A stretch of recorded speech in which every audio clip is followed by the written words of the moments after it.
जय हिंद साथियों, वंदे मातरम साथियों, जय छत्तीसगढ़, जय बस्तर। बस्तर वासियों के साथ अन्याय, बस्तर वासियों के साथ छल अब भाजपा को बंद कर देना चाहिए।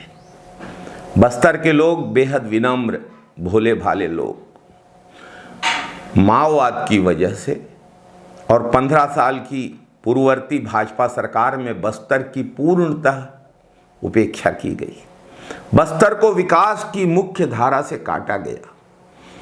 2018 के विधानसभा चुनाव में बस्तर की जनता ने जब कांग्रेस को अपना आशीर्वाद दिया, अपना समर्थन दिया, तो बस्तर में विकास के काम शुरू हुए।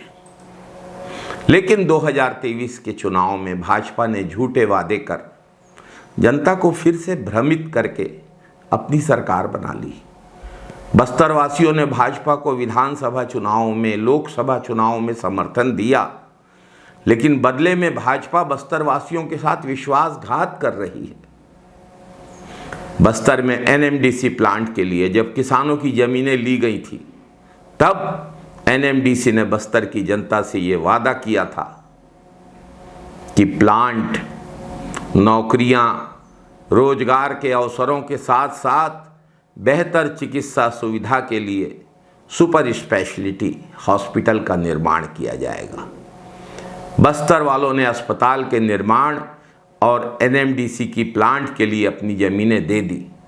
लेकिन अब राज्य में भाजपा की सरकार फिर से बनते ही षड्यंत्र पूर्वक बस्तर की जनता के साथ ठगी की जा रही है।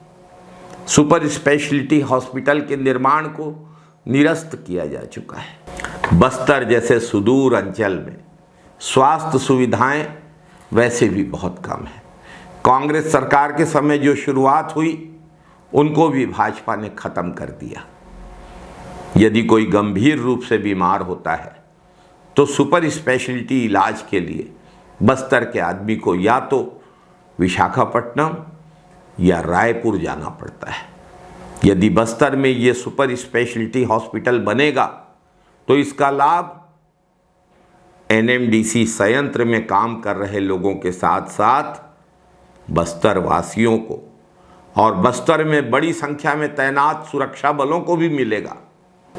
यदि कोई भी व्यक्ति बीमार होगा तो उसका इलाज यहाँ संभव होगा, लेकिन भाजपा से यह देखा नहीं जा रहा है।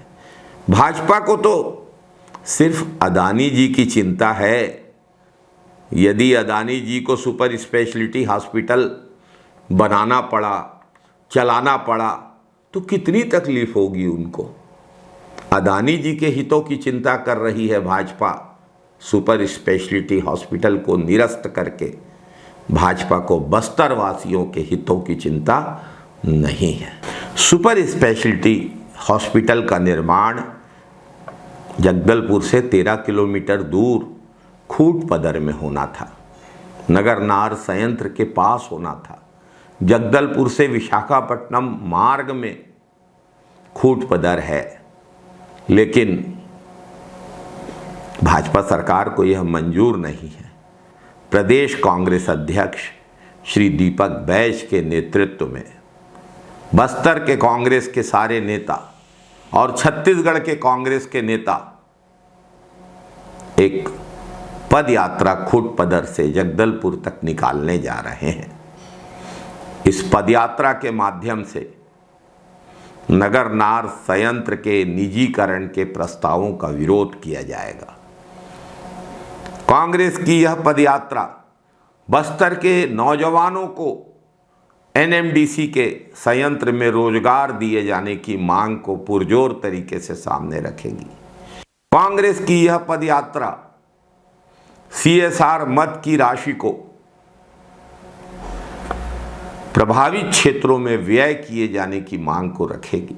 खूंटपदर से बस्तर तक होने वाली यह पदयात्रा, 13 किलोमीटर की यह पदयात्रा खूंटपदर में सुपर स्पेशलिटी हॉस्पिटल के निर्माण को निरस्त किए जाने का विरोध करेगी। कांग्रेस अध्यक्ष दीपक बैज के नेतृत्व में यह पदयात्रा बस्तर वासियों की आवाज है निजीकरण के खिलाफ। बस्तर वासियों की आवाज है सीएसआर राशि के दुरुपयोग के खिलाफ। बस्तर वासियों की आवाज है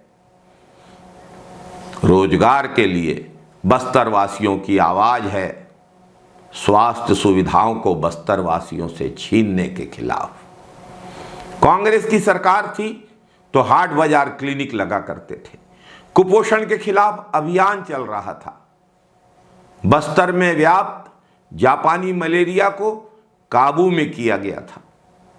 लेकिन आज बस्तर वासियों को उनके हालत पर छोड़ दिया है भाजपा की सरकार ने। भाजपा सरकार अदानी के लिए सरकार है, जबकि लोकतंत्र तो जनता की सरकार होती है।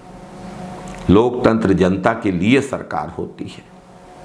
जिस तरीके से बस्तर में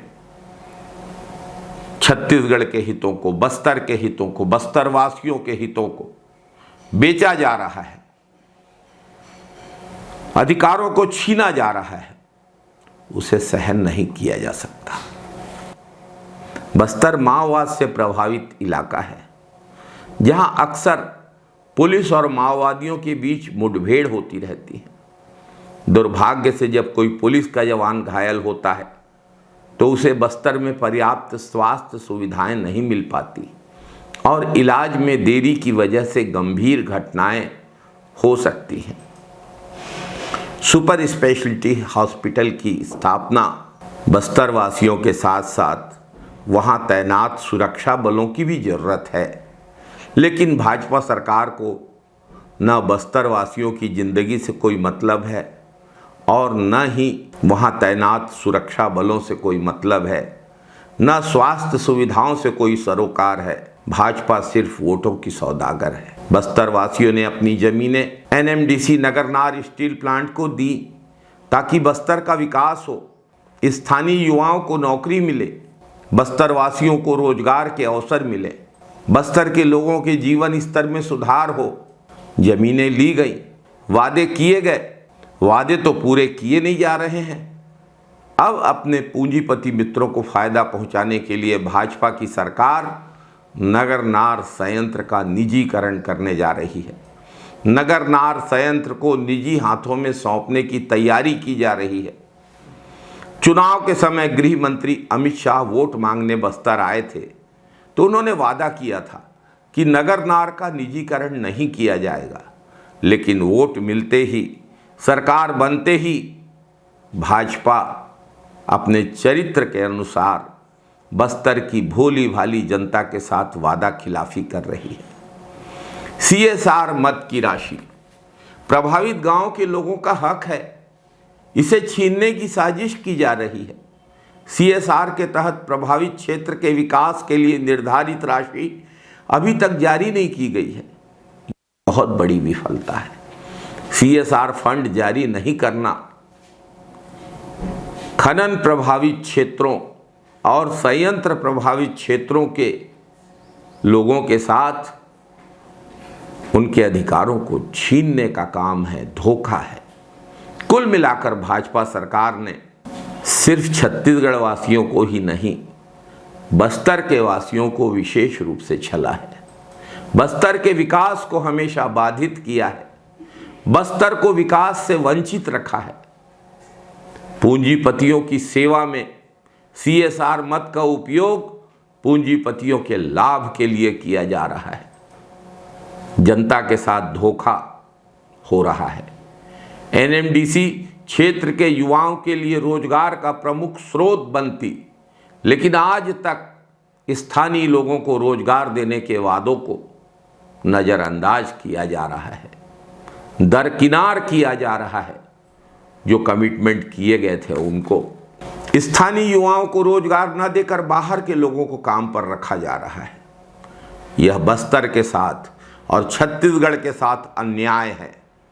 इस अन्याय के खिलाफ बस्तर वासियों को न्याय और उनका अधिकार दिलाने के लिए कांग्रेस ने संघर्ष करने का फैसला लिया है। बस्तर वासियों को उनका हक और अधिकार दिलाना कांग्रेस की पहली प्राथमिकता है। जय बस्तर, जय छत्तीसगढ़, जय हिंद, वंदे मातरम साथियों।